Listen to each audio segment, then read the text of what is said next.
Muy buenas noches, familia Sion, que Dios les bendiga. Bienvenidos a esta transmisión del día de hoy en que vamos a comenzar a estudiar las 5 solas de la Reforma Protestante, dado que ya nos acercamos a la fecha de conmemoración del inicio de la Reforma, el 31 de octubre de este año.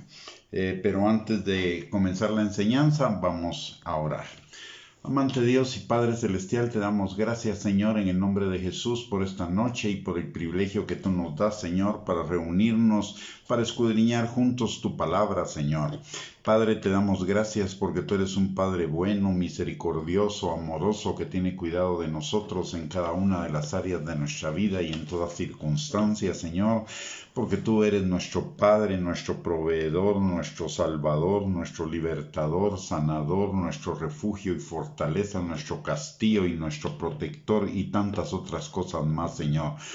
Te damos gracias porque hasta aquí tú nos has ayudado, tú has sido nuestra roca de ayuda en todas las circunstancias de nuestra vida, Señor, y porque tú no cambias, eres el mismo ayer, hoy, por los siglos de los siglos, Señor, y lo que has hecho en el pasado lo harás en el presente y en el futuro, Señor, porque tú no cambias. Te damos gracias por ello, Padre, y te damos a ti toda la gloria, la honra y la alabanza en esta noche, Señor, porque tú enviarás bendición y vida eterna a cada uno de los que escuchamos, Señor, esta transmisión, porque es lo que dice tu palabra en el Salmo 133. También, Padre, te pedimos que tu Espíritu Santo, que está sobre cada uno de nosotros, rompa con todo yugo de mentira, atadura y argumento, razonamiento falso que se pueda estar oponiendo al conocimiento tuyo, a la obediencia a la palabra y a la vida abundante que tenemos en ti, Señor. También te pedimos que tu Espíritu Santo abra nuestros ojos, nuestros oídos, pero por sobre todo nuestro corazón y entendimiento para que tu palabra sea sembrada en nuestros corazones y produzca fruto y fruto en abundancia para la gloria de tu nombre. Todo te lo pedimos, Señor, en el nombre precioso de Cristo Jesús. Amén y amén. Muy buenas noches a todos, bienvenidos a la transmisión. Qué privilegio el poder contar con su audiencia en esta noche y nuestro tema que vamos a comenzar a desarrollar durante este martes y los martes de octubre es el tema de la Reforma Protestante y dentro de ellos el tema de las 5 solas de la Reforma Protestante. ¿Por qué estudiar acerca de la Reforma? Es la primera pregunta que nos hacemos. Si fue un hecho que sucedió ya hace más de 500 años y que está en el pasado, ¿por qué traerlo a la actualidad? ¿Por qué estudiar acerca de ello? En primer lugar, tenemos que entender que a muchas personas la sola mención de la palabra clásicos les da pereza, porque suena a algo pesado, tedioso, aburrido y muchos se preguntan por qué perder el tiempo leyendo, estudiando esas cosas cuando en su lugar se pueden leer otras más recientes y actuales. Sin embargo, eso quizá en el mundo está bien, ese pensamiento. ¿Por qué? Porque las cosas del mundo van cambiando todos los días. Lo que la ciencia dijo hace un año, hoy lo está desvirtuando, y lo que dijo hace 20, 30 años y que por 20 o 30 años se creyó, hoy lo están desvirtuando. Sin embargo, en lo que se refiere a la palabra de Dios y en lo que se refiere al conocimiento de la Reforma, los clásicos son libros que ejercen una influencia particular porque constituyen una riqueza para quienes los leen y los aman. Eso fundamenta nuestra fe, fundamenta nuestra vida como creyentes, fundamenta nuestra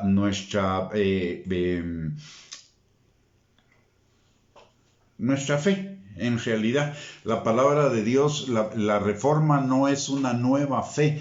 La reforma es regresar a los fundamentos de Cristo y de los apóstoles que se habían perdido a lo largo de 1500 años de la vida de la iglesia y se habían ido perdiendo gradualmente. La Reforma retoma esos fundamentos y establece sobre ellos el fundamento de lo que hoy se llama la iglesia evangélica. Si rechazamos los clásicos, la lectura de los clásicos y el estudio de un hecho tan importante como la Reforma, podemos fundamentar nuestra fe en cosas que rechaza la palabra de Dios. Y de hecho ello ya está sucediendo en demasiadas denominaciones antiguamente bíblicas, pero que hoy han cambiado lo bíblico por lo relevante actual. Y eso da lugar al error, el error da lugar a la herejía a la apostasía, y la apostasía a la blasfemia. Es un camino peligroso. Si ignoramos nuestro pasado, si ignoramos los fundamentos sobre los cuales se estableció la Iglesia, corremos el riesgo de caer en el error y de apartarnos de la verdadera fe y tener una presunción de fe, pero no una fe verdadera.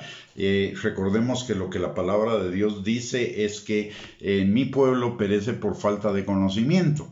Si rechazamos el conocer la historia, el estudiar la historia de la Iglesia, incluida la Reforma, y si rechazamos el estudiar los fundamentos de los reformadores sobre los cuales basaron la Reforma, nos corremos el riesgo de que posteriormente vamos a rechazar la Biblia, porque la Biblia es más antigua que los escritos de los reformadores. Si estamos rechazando a los reformadores, resultaría por el hecho de que estamos pensando que lo moderno es mejor, eso nos puede llevar muy peligrosamente a rechazar la Biblia, y que, como dije, ya está sucediendo en algunas denominaciones que antes eran eminentemente bíblicas y que están ya negando incluso que la Biblia que todo lo que la Biblia diga es verdad. Están atribuyéndole a mitos, leyendas y cosas por el estilo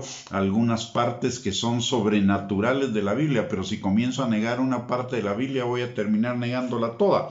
Entonces eso es lo peligroso de perder de vista los fundamentos. La Biblia nos da instrucciones muy claras acerca de regresar constantemente a los fundamentos, de revisar los fundamentos de nuestra fe.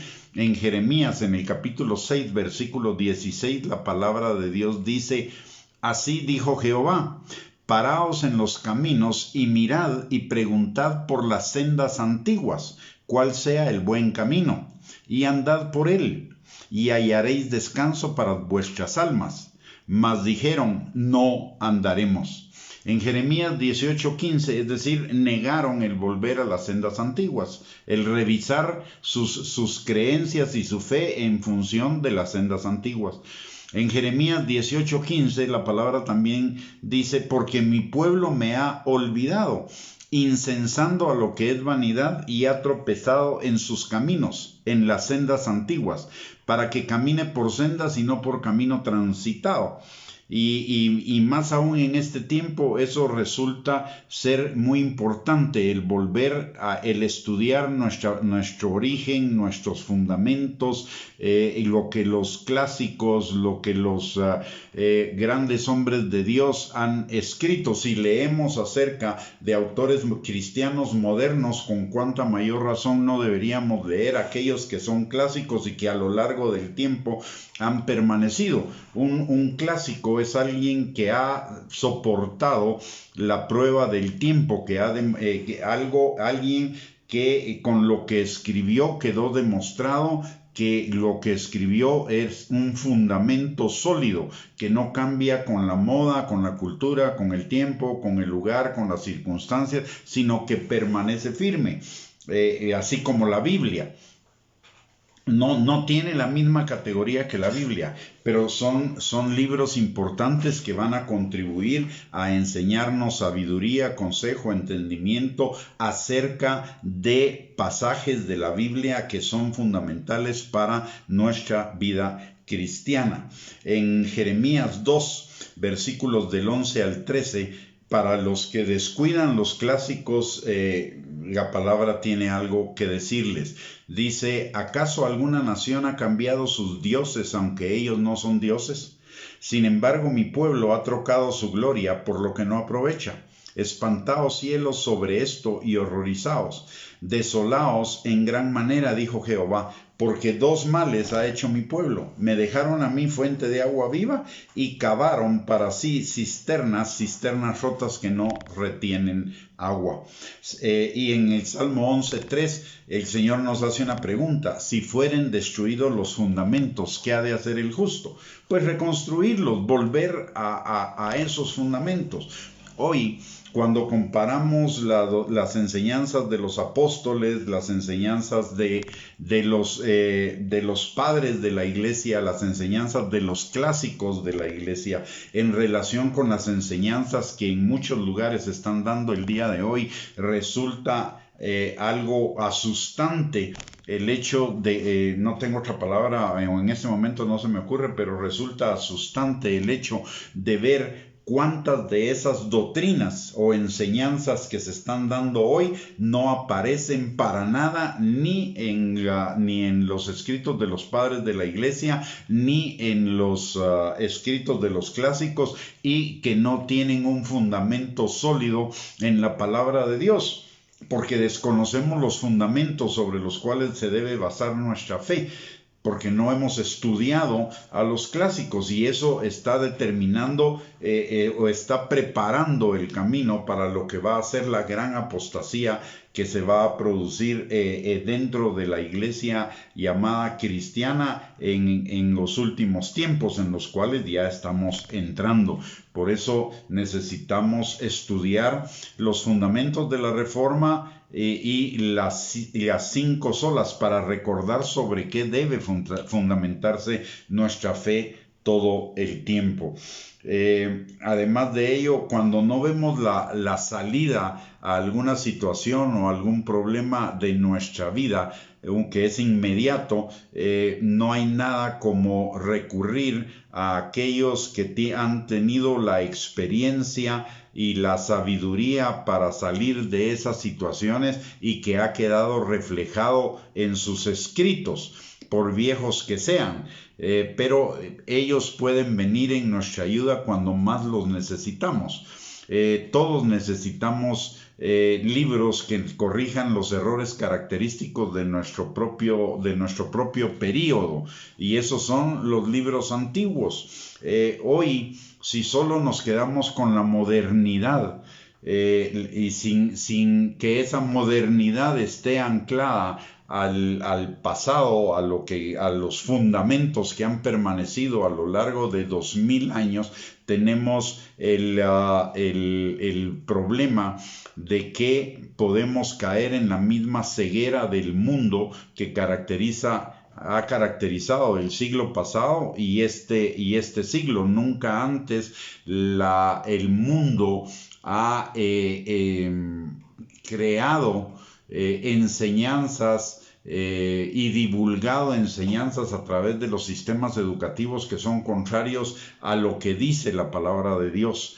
Y nuestra fe está bajo ataque, pero si no nos fundamentamos bien en lo que es la palabra de Dios y en lo que es la enseñanza acerca de los fundamentos de la palabra de Dios, y anclamos nuestra fe en ello, podemos caer en esos errores que se disfrazan con la palabra. Hoy hay un disfraz para los errores, de las enseñanzas de error en la iglesia cristiana, y cuando usted escuche esa palabra, tenga cuidado, porque probablemente puede estar ocultando un error, y es el error de que dicen que las enseñanzas de la iglesia deben ser relevantes a este tiempo.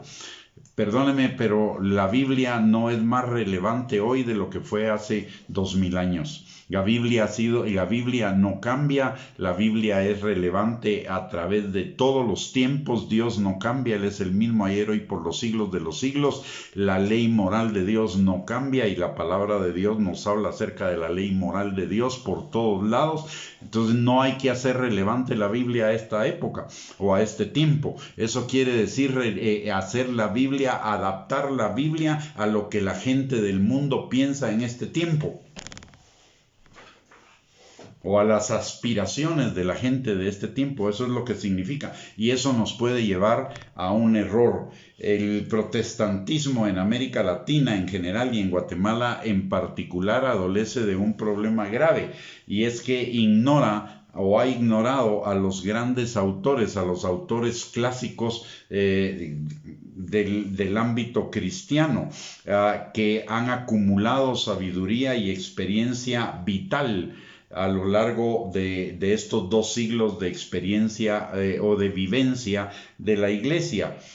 Si bien nada hay más cierto que las Escrituras son y deben ser el pilar fundamental de la fe y de la práctica, no lo es menos que los autores clásicos son fuente de ilustración, de iluminación, de revelación acerca de la palabra de Dios, que no deberíamos despreciar y acudir a ellas más a menudo, de tal manera que iluminen también nuestra fe, que la fundamenten, que la consoliden. Y la Reforma Protestante fue precisamente algo así.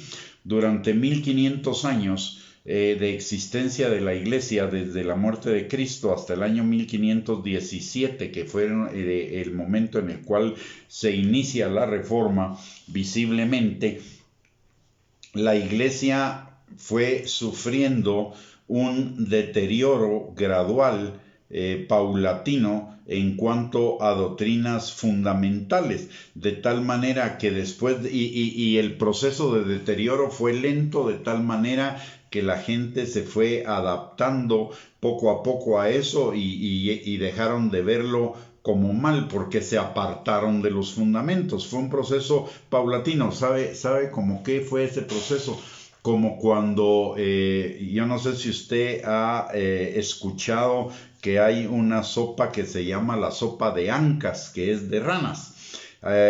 Para hacer la sopa de ancas, lo que se hace es que agarran a las ranas vivas y las meten en una olla con agua tibia, con agua al tiempo, y le ponen un poquito de fuego a la olla. Y la temperatura del agua va subiendo poco a poco, pero como va subiendo gradualmente, la rana o los sapos no tienen la habilidad de darse cuenta que la temperatura está subiendo cada vez más, hasta que llega un momento en que el agua ya está de tal manera hirviendo que la rana prácticamente es cocinada sin haber opuesto ninguna resistencia y sin haberse dado cuenta de que iba avanzando en ese proceso.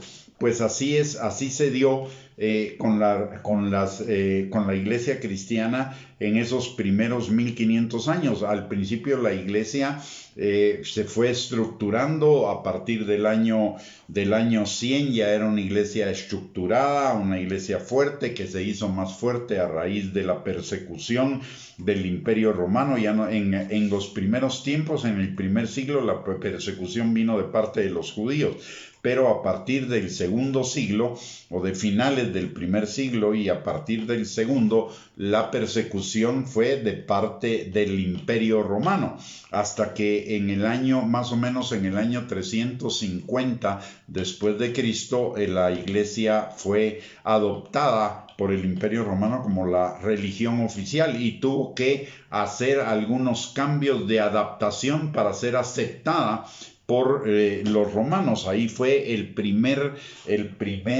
escalón, digamos, en la pérdida de los fundamentos de la Iglesia, y fue cuando se comenzaron a surgir las imágenes, ciertas celebraciones, etcétera, que se hicieron para adaptar, para que la transición de la religión romana a la religión cristiana como la religión oficial del imperio fuera un poco más fácil. Pero a partir de ahí comenzó un gradual deterioro de los fundamentos para adaptar la Iglesia a las condiciones de su tiempo, a las condiciones que la gente de alguna manera pedía o se suponía que estaban pidiendo.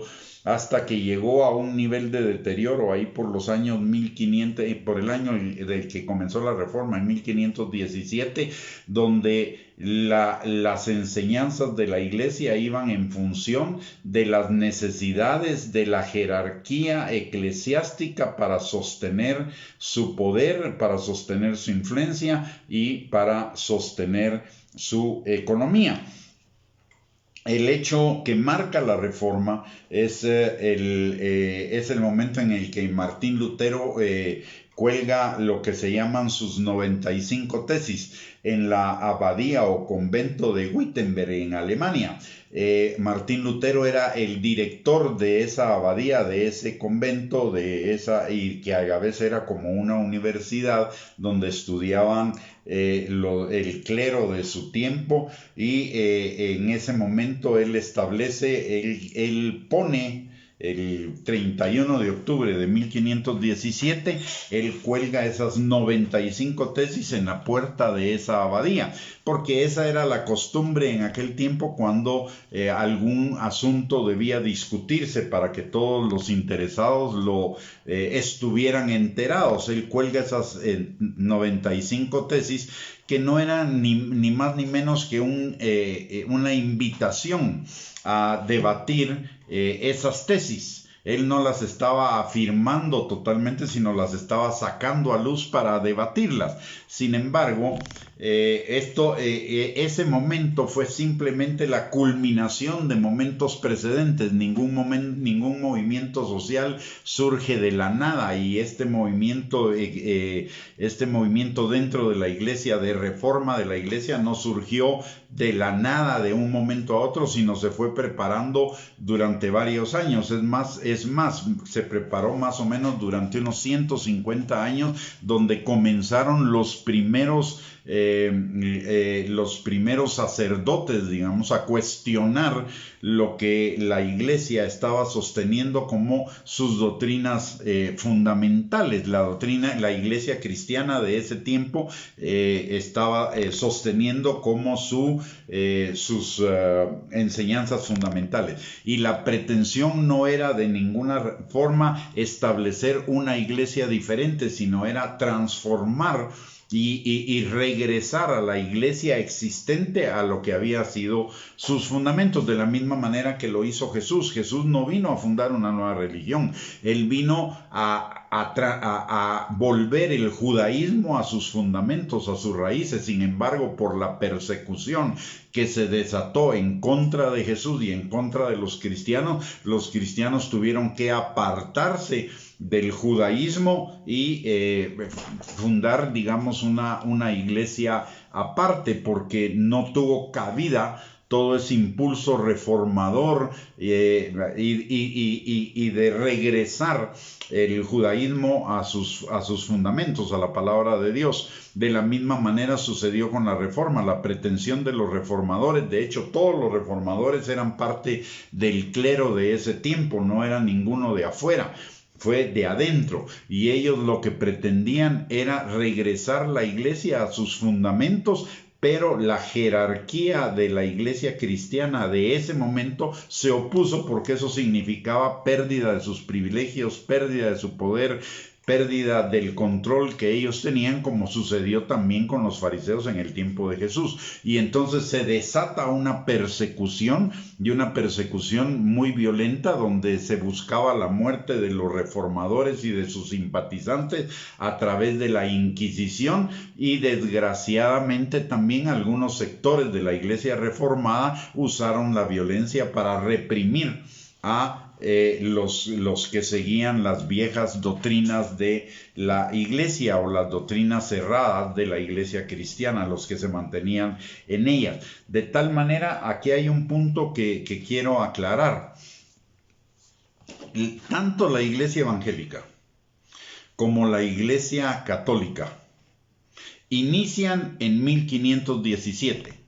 No es de ninguna manera cierto que la iglesia católica exista desde el principio del cristianismo. Lo que existió fue una iglesia cristiana que en 1517 tuvo o experimentó un movimiento entre reformarse y no reformarse, y a partir de 1517 surgen dos ramas: los que no quisieron reformarse, que forman la Iglesia Católica, y los que buscaron la reforma, que forman la Iglesia Evangélica. Las dos iglesias, tanto la católica como la evangélica, tienen exactamente el mismo tiempo de existencia, 1517. A partir de ahí surgen las dos. Mientras no llegó la reforma, lo que había era solo una iglesia cristiana que experimenta un movimiento entre los que no se quieren reformar y los que sí se quieren reformar, y de eso surgen dos ramas. Eso hay que tenerlo claro, lo tenemos que tener claro, porque a nosotros se nos menciona como los hermanos separados, como que si nos separamos del tronco, y la realidad es que ambos nos separamos del tronco, porque unos se desviaron y mantuvieron en la desviación, y otros que se desviaron volvieron a los fundamentos. O sea, en los dos casos hay algo nuevo que no corresponde con lo que existía en ese momento. No sé si eso queda claro para todos, pero es falso que la Iglesia Católica venga desde el principio. Lo que viene desde el principio son los errores. Y no desde el principio, sino en el proceso, los errores doctrinales o las enseñanzas que se apartan de lo que dice la palabra de Dios, y que ellos decidieron mantenerse en esos errores después del tiempo de la Reforma. Muy bien. Lo que quiero que quede claro es que los reformadores nunca tuvieron la intención de crear una nueva iglesia, sino más bien de corregir los errores en los que estaba la iglesia institucional en ese momento. Podemos dividir la iglesia, digamos, para tenerlo bien claro. De principios de la iglesia, del tiempo de Jesucristo, hasta 1517 hubo una iglesia institucional. A partir de 1517 la iglesia institucional se divide en dos ramas: la iglesia católica y la iglesia evangélica. La iglesia católica decide quedarse con los principios de la iglesia institucional, y la iglesia evangélica decide reformar esos principios y regresar a los fundamentos de la palabra. Así de sencillo es el tema. Ahora, ¿qué es lo que produce la reforma? No podemos entender las 5 solas de la reforma si no entendemos los antecedentes que dan lugar a la reforma. Y en los antecedentes de la reforma hay cuestiones de todo tipo. Hay cuestiones espirituales, hay cuestiones religiosas, hay cuestiones político-económicas, y hay cuestiones culturales involucradas. No solo es un tema espiritual. La cuestión fundamental es la cuestión espiritual, que es cierta, pero ello no implica que no habían otras cosas involucradas. La cuestión espiritual es que llegó el tiempo de Dios para hacer volver a su iglesia a los fundamentos antiguos, para hacer volver a su iglesia a las sendas antiguas, de acuerdo a lo que vimos en el libro de Jeremías. Esa es la cuestión espiritual fundamental. Dios estableció ese tiempo para regresar a su iglesia a los fundamentos. En segundo lugar, las cuestiones religiosas que estaban involucradas ahí es que la iglesia institucional estaba experimentando una decadencia en todos los órdenes, comenzando por una decadencia moral, por la ambición del poder de la alta jerarquía eclesiástica. En ese momento el poder de la jerarquía eclesiástica era un poder supranacional, es decir, tenía el control, aunque no lo ejerciera directamente, pero lo ejercía a través de los reyes y de los delegados de la jerarquía que estaban a la par de los reyes, y ejercían ese poder en Inglaterra, en España, en Alemania, en Portugal, en Italia, en Francia, en Suiza, en los Países Bajos, en Austria, en fin, en Italia, en toda Europa. Ellos tenían el control político de Europa a través de los reyes que ellos respaldaban, aparte de que a la par de los reyes siempre había un delegado de la jerarquía institucional guiando a ese rey a tomar las decisiones que a la jerarquía, a la alta jerarquía institucional le parecían necesarios o importantes. Luego también había, y obviamente en esa mezcla de lo político y lo religioso, pues obviamente la corrupción política se trasladó también al ámbito de lo religioso. Luego también el otro problema es que había una corrupción de la jerarquía en cuanto a los lujos desmedidos y a la ostentación que manifestaban principalmente en una situación en la cual la gran mayoría de sus fieles eran colonos de la Edad Media o eran obreros o eran agricultores de la Edad Media sometidos al sistema feudal, o sea, en pobreza.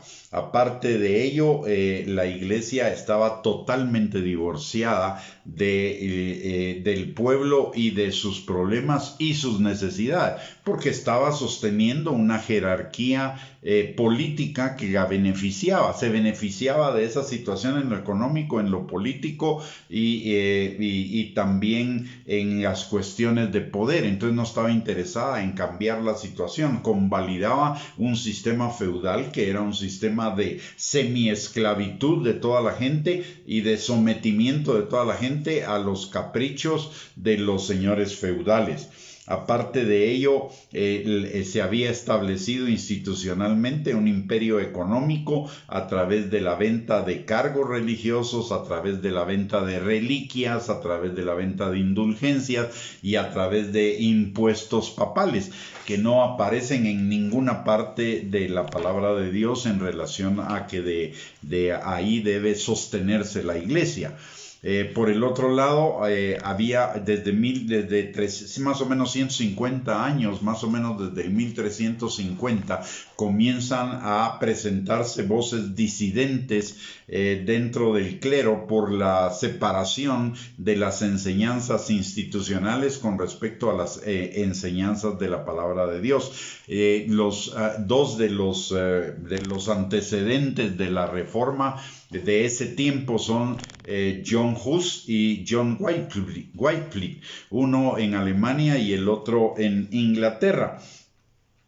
Y esto era debido a puntos muy fundamentales. Ellos cuestionaron la reforma y estos primeros reformadores y los posteriores basaron sus críticas o su disidencia en la salvación por obras, que era lo que sostenía la iglesia institucional, en el secuestro, en que no era adecuado el secuestro de la Biblia por la jerarquía eclesiástica, porque solo la jerarquía eclesiástica podía leerla, enseñarla e interpretarla, y no había acceso al pueblo. El pueblo no tenía acceso a la Biblia. Por el otro lado estaba la falta de santidad de los dignatarios y ministros de esa iglesia institucional, además de la dictadura e infalibilidad papal que impedía el cuestionamiento en contra de lo que dice la palabra de Dios, que es examinarlo todo, desechar lo malo y retener lo bueno. En ese tiempo no era permitida ningún tipo de disidencia, y la palabra del alto jerarca institucional de la iglesia de ese tiempo era infalible, como que si fuera palabra de Dios, en contra de lo que dice la palabra. Y por el otro lado también habían demasiadas la parte eclesiástica, el culto estaba lleno de muchas tradiciones de hombres. Por el otro lado, también había corrupción e hipocresía de parte de la jerarquía, ignorancia y superstición en las órdenes religiosas y lo que ya mencioné de gobiernos nacionales sujetos al gobierno papal. Y en ese momento comienza un nacionalismo, principalmente en Alemania, que comienza a oponerse a esa dictadura papal en todos los países de Europa y se comienza a expandir, y eso fue también un alimento a la reforma protestante en cuanto a que los disidentes políticos y nacionalistas en cada país apoyaron a los reformadores porque representaba, o la reforma representaba, el fin de ese gobierno supranacional, el retorno al gobierno nacional por un lado, y la separación de actividades entre la iglesia y los gobiernos. Por el otro lado, también había cuestiones político-económicas como alimentando la reforma, como el enriquecimiento de la iglesia institucional a costa de los reinos nacionales, por los impuestos que esta estructura supranacional imponía sobre los gobiernos nacionales. Y eso determinó una concentración de la riqueza en la iglesia institucional y en la jerarquía eclesiástica y en la nobleza aliada a esta iglesia institucional. Y aparte de ello, por la evolución de la cuestión económica, comienza a surgir la burguesía que se levanta contra la falta de libertad y la concentración del poder político de la iglesia institucional con la nobleza local. Y finalmente, cuestiones culturales, como las mejoras en el acceso a la lectura y también por la disidencia, el comienzo de la liberación de dogmas antibíblicos que sostenía la iglesia institucional. Ahora, la iglesia siempre tiene una necesidad de reformas recurrentes, es decir, de regresar a los fundamentos. Les recordemos que la iglesia siempre está en medio de una guerra espiritual entre el bien y el mal, entre el mundo y Dios. Está en medio de esa guerra, y de alguna manera en medio de esa guerra puede ser penetrada por fuerzas de las tinieblas muy sutilmente en un principio. Una parte, para los que conocen algo de guerra, saben que existe en la guerra terrenal lo que es la inteligencia y la contrainteligencia. La inteligencia es averiguar lo que está haciendo el enemigo, y la contrainteligencia es no solo averiguar lo que está haciendo el enemigo, sino confundirlo, mandarle señales equivocadas para confundir a su inteligencia en cuanto a los siguientes movimientos. Y lo que es en lo natural opera en lo sobrenatural también. La palabra de Dios dice en Hebreos 11:3 que lo que se ve es hecho de lo que no se ve, y por lo tanto el diablo usa también esta estrategia de penetrar dentro del ejército del Señor para enviar señales equivocadas que confundan en cuanto a los movimientos o maquinaciones del diablo, para que la iglesia se vaya desviando. Por eso es importante una reforma constante, una reforma recurrente en el pueblo de Dios, y lo dice el mismo Señor Jesucristo, aunque no mencione la palabra reforma, pero en Mateo capítulo 9, versículo 17, y lo voy a leer en la versión de la Biblia, en una versión de la Biblia diferente a la Reina Valera. Dice: tampoco se echa vino nuevo en odres viejos. Ojo, tampoco se echa vino nuevo en odres viejos, porque los odres se revientan, se derrama el vino y se pierden los odres. El vino nuevo hay que echarlo en odres nuevos para que ambas cosas se conserven. El odre viejo, para volverlo un odre nuevo, un odre útil, tenía que ser limpiado con aceite y con agua, para que volviera a recuperar su flexibilidad. Y eso nos habla de que constantemente la iglesia debe estar expuesta a la palabra y al Espíritu Santo para renovarse, para que Dios pueda traer el propósito, su voluntad para ese tiempo a la iglesia. Ese es el vino nuevo. No es que sea una nueva enseñanza, sino es la enseñanza antigua puesta en odres que hacen que esa enseñanza se adapte a las circunstancias y a las realidades de las personas sin cambiar los principios. Es decir, hacerla comprensible a las personas en las circunstancias en las cuales se encuentran. No es cambiar principios. Cuando los que están hablando de iglesia relevante hablan de cambio de principios, de cambio de enseñanzas.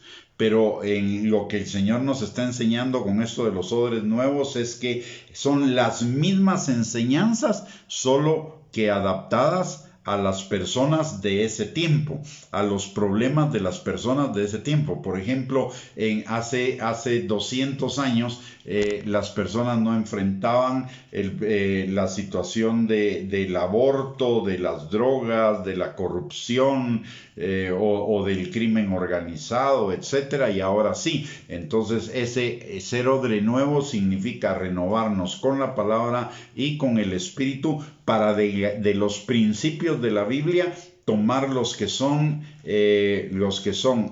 específicos para esas situaciones y enseñarlos a la gente para que pueda combatir y resistir las maquinaciones del diablo en esa área. Entonces, lo que no se renova constantemente se va envejeciendo y se va haciendo inútil. Por eso es necesario estar siempre con la palabra y con el Espíritu renovándonos. De hecho, es lo que dice la palabra que sucede en las vidas de cada uno de nosotros. En Filipenses capítulo 1, versículo 6, la palabra de Dios dice que el que comenzó la buena obra en nosotros la perfeccionará hasta el día de Jesucristo. Y ese perfeccionamiento significa una renovación. La palabra también nos dice de renovar nuestro entendimiento con la palabra de Dios todo el tiempo. En Romanos capítulo 12, versículo 2, y encontramos también algunos ejemplos de esa renovación necesaria en la Biblia o necesaria en la iglesia para retornarla a sus fundamentos por las desviaciones que se pueden dar. Por ejemplo, en la historia del rey Josías, en Segunda de Crónicas 34, que hizo una reforma para eliminar de las creencias y de la vida del pueblo lo que no era bíblico. Tenemos también, por ejemplo, a Nehemías en el capítulo 8, que con el pretexto o con el motivo de la reconstrucción de los muros de Jerusalén, se lleva a cabo también una reconstrucción o una reforma o un retorno a los fundamentos de la palabra de Dios sobre los cuales el pueblo de Israel debía vivir. Los profetas son otro ejemplo de la necesidad de una reforma, una reforma no como hacer algo nuevo, sino como un retorno a los fundamentos, un retorno a las sendas antiguas. Jesús hizo lo mismo y los reformadores también hicieron lo mismo. Toda reforma personal, familiar, organizacional o nacional va a comenzar siempre de la misma manera. Un retorno a las Escrituras para que con la verdad de las Escrituras podamos descubrir los errores y las maquinaciones del diablo en las cuales hemos caído en toda área de nuestra vida y volver a los fundamentos. Hebreos capítulo 4, versículos 12 y 13 nos habla precisamente de esa función de la palabra de Dios. Dice que la palabra de Dios es como espada de dos filos que penetra profundamente en nuestro ser interior para determinar las intenciones y separar las intenciones y los motivos del corazón y los del espíritu. Y también en 2 de Timoteo, capítulo 3, versículos 16 al 17, nos enseña que la palabra de Dios es útil para instruir, para enseñar, pero también para corregir. Y ese corregir es retornar cuando nos hemos desviado. Por eso es importante todo el tiempo estarnos examinando a nosotros mismos con respecto a la palabra de Dios para saber si en algún momento nos hemos desviado de algo que la palabra de Dios dice, porque es muy fácil, mire. Es muy fácil encontrar en la Biblia algún versículo que fundamente nuestros errores de entendimiento o que fundamente nuestros deseos carnales escondidos. Pero toda la palabra de Dios nos va a corregir. Es muy fácil y lo dicen algunos, que un texto sacado de contexto se convierte en un pretexto. O sea, termina fundamentando nuestros errores, lo que nosotros queremos creer, aunque no sea lo que dice la palabra de Dios. Entonces, por eso es necesario, dice la palabra en Salmo 119, 59, consideré mis caminos y volví mis pies a tus testimonios. Es una confrontación de lo que yo hago con la palabra de Dios para regresar a los fundamentos. En Mateo capítulo 5, versículo 18, Jesús nos recuerda que la palabra de Dios no cambia. La palabra de Dios es inerrante. Esa palabra inerrante quiere decir es perfecta, sin error, y además de ello no cambia, es igual hace 2000 años que hoy y tiene exactamente el mismo significado de hace 2000 años, lo tiene hoy. En 2 de Pedro capítulo 1, versículo 19 al 21, nos habla de... ahorita vamos a leerlo. Dice la palabra, tenemos también la palabra profética más segura, a la cual hacéis bien en estar atento como a una antorcha que alumbra en lugar oscuro, hasta que el día esclarezca y el lucero de la mañana salga en vuestros corazones, entendiendo primero esto, que ninguna profecía de la Escritura es de interpretación privada, porque nunca la profecía fue traída por voluntad humana, sino que los santos hombres de Dios hablaron siendo inspirados por el Espíritu Santo. Y esto nos pone nos da una señal de alerta. Esta palabra nos da una señal de alerta y dice que entendamos que ninguna profecía de la Escritura, ninguna sección de la Escritura, ninguna palabra de la Escritura es de interpretación privada, es de interpretación para solo una época de la vida de la Iglesia. Por eso es importante recurrir a los reformadores y a los padres de la Iglesia para que nosotros podamos estar totalmente seguros de lo que la palabra de Dios nos está diciendo a cada uno, que es lo mismo que le dijo a los de hace 2000 años. Hoy algunos están sacando algunos versículos con revelaciones nuevas que no tuvieron en el pasado, como si Dios hiciera acepción de personas entre aquellos y nosotros. Pero eso la Biblia no lo fundamenta, la Biblia no lo acepta, la Biblia no lo dice. Es más, la Biblia dice que Dios no hace acepción de personas. O sea, lo mismo que enseñó o estaba vigente hace 2000 años es lo que está vigente el día de hoy. Desde la perspectiva de Dios, si algo de lo que tenemos hoy no se adapta a lo que estaba vigente hace 2000 años o hace 1500 años con la Reforma, debemos tener cuidado porque puede ser que estemos abriendo la puerta a un error. Ahora vamos a introducir como parte de la Reforma. La Reforma se fundamentó en 5 postulados, que son las conocidas como las 5 solas. Esas 5 solas se denominan así a 5 frases que surgieron durante la Reforma y que resumen las creencias básicas que los reformadores entendían como pilares esenciales para la vida y práctica cristiana y para retomar la dirección de la Iglesia sobre el fundamento de Cristo y de los apóstoles, como nos dice Efesios capítulo 3, versículo 20.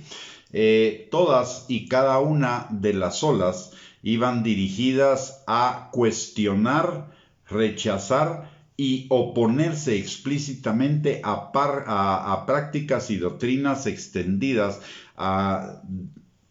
que estaban vigentes a comienzos del siglo XV, pero que venían de los siglos anteriores en un deterioro paulatino de la doctrina cristiana por descuido, por ignorancia, por conveniencia y por lo que fuera, y que eran las que los reformadores criticaban, atribuyéndolas a la jerarquía eclesiástica de ese tiempo, la usurpación de competencias, atributos o cualidades que en realidad correspondían o bien únicamente a Dios o bien a todos los cristianos. Una de esas, solo para ponerla de esta manera, para hablar de ella ligeramente, rápidamente, eran las indulgencias. A través de las indulgencias, si la gente daba dinero, con eso expedían un certificado de salvación, es decir, que la gente compraba su salvación por dinero. Esa es una clara herejía y una clara blasfemia en contra de lo que dice la palabra de Dios, y eso fue una de las cosas que desató la reforma en 1517. Esas 5 solas se les llama así porque cada una de ellas define un fundamento que es único en la vida cristiana. Y esas 5 solas son solo la Escritura, solo la fe, solo la gracia, solo Jesús y solo la gloria de Dios.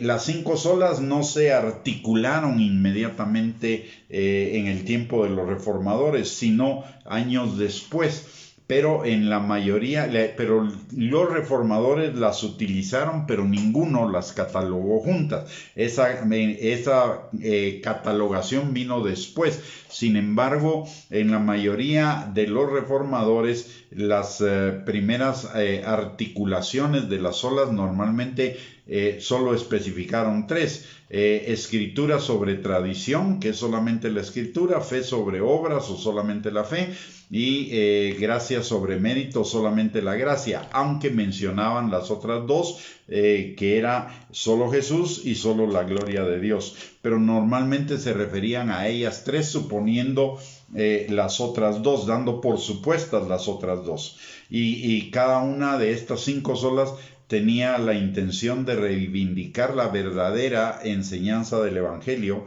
frente a las desviaciones, errores y herejías que la fe cristiana había experimentado en el transcurrir de los siglos del 1 al 16, es decir, por casi 1500 años. Ya se nos está terminando el tiempo.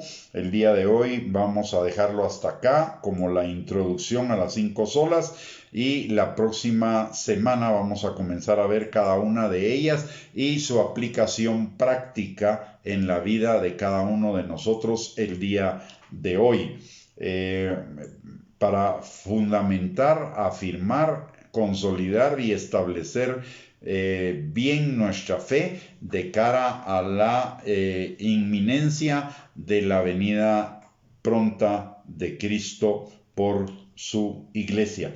Así que desde ya les invitamos para el próximo martes a las 7 de la noche. Vamos a ver la primera sola, que es solo la Escritura.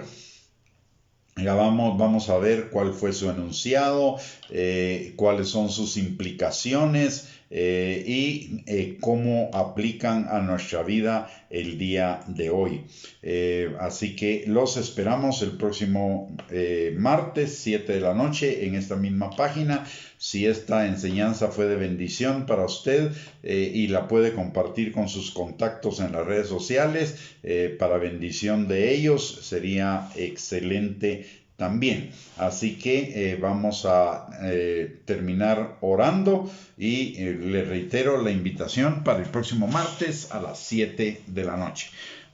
Para que sigamos conmemorando. La mejor manera de conmemorar la Reforma es estudiarla, la mejor manera de agradecer a los reformadores por esa lucha que ellos tuvieron para establecer estos fundamentos es que los conozcamos y los apliquemos. No vale nada hacer una celebración que sea solo nominal si no conocemos la realidad de lo que los reformadores hicieron. Por esa razón es que estamos compartiendo durante este mes las enseñanzas acerca de la reforma para celebrar verdaderamente lo que es la reforma en lo que tal como fue, conociéndola, porque muchos hablan de la reforma pero no saben a qué se están refiriendo realmente, solo entienden que la reforma fue como una separación de la iglesia evangélica de la iglesia católica, cuando vimos y les demostré claramente al principio de esto que las dos iglesias surgen al mismo tiempo. No es que haya una que venga desde el pasado, no, las dos surgen en el mismo tiempo. Muy bien, vamos a orar entonces y los esperamos el próximo martes a las 7 de la noche. Padre bendito, te damos gracias, Señor, en el nombre de Jesús por esta noche. Te damos gracias, Señor, también por el privilegio que tenemos, Señor, de poder ver y conocer los fundamentos, Señor, sobre los cuales la fe bíblica está establecida, Señor. Esos fundamentos que tú estableciste y los fundamentos de los apóstoles, Señor, para que podamos tener una fe vibrante, una fe dinámica, una fe firme y una fe verdadera, Señor, en todas las áreas de nuestra vida. Padre, gracias por esta oportunidad. Abre nuestros ojos, nuestro entendimiento, abre nuestro corazón, Señor, para que estas verdades fundamentales sean establecidas en nuestra mente y en nuestro corazón, Señor. Y Padre, también en esta noche venimos dándote gracias por la oportunidad de reunirnos, por la oportunidad de ser bendecidos por tu palabra.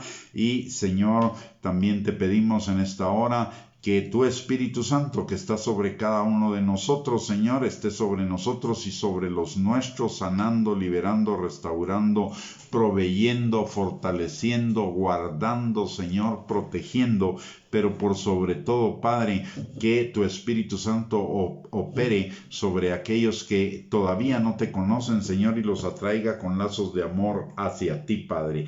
También te pedimos que si alguno de los nuestros anda en el camino del Hijo pródigo, tu Espíritu Santo les dé convicción de pecado, vuelvan en sí y regresen a tu casa, Señor. Asimismo, los que se puedan estar debilitando en su amor y en su fe, que sean avivados con el fuego de tu Espíritu Santo en sus corazones y afirmados y fortalecidos en su amor y en su fe, Señor, en el nombre precioso de Cristo Jesús. También te pedimos que bendigas la vida de cada uno de mis hermanos, Señor, y de sus familias, que bendigas la obra de sus manos, Señor, que tengan una semana de cumplimientos, de victorias, una semana, Señor, de manifestaciones sobrenaturales, que les confirmen, Señor, tu palabra, tu amor, tu paternidad sobre cada uno de ellos, tu cuidado, Señor, en el nombre precioso de Cristo Jesús. Te damos gracias, Señor, por la respuesta a nuestras oraciones y te damos a ti toda la gloria, la honra y la alabanza por ello, en el nombre precioso de Cristo Jesús. Amén y amén. Muy bien, mis amados hermanos, hemos llegado al final de esta transmisión. Muchísimas gracias por su sintonía. Espero que haya sido de bendición y de iluminación a sus vidas para comprender mejor la reforma protestante y los fundamentos de nuestra fe. Y espero que tengan una linda semana. Los bendigo y les mando un abrazo a cada uno de ustedes. Hasta la próxima semana. Bendiciones.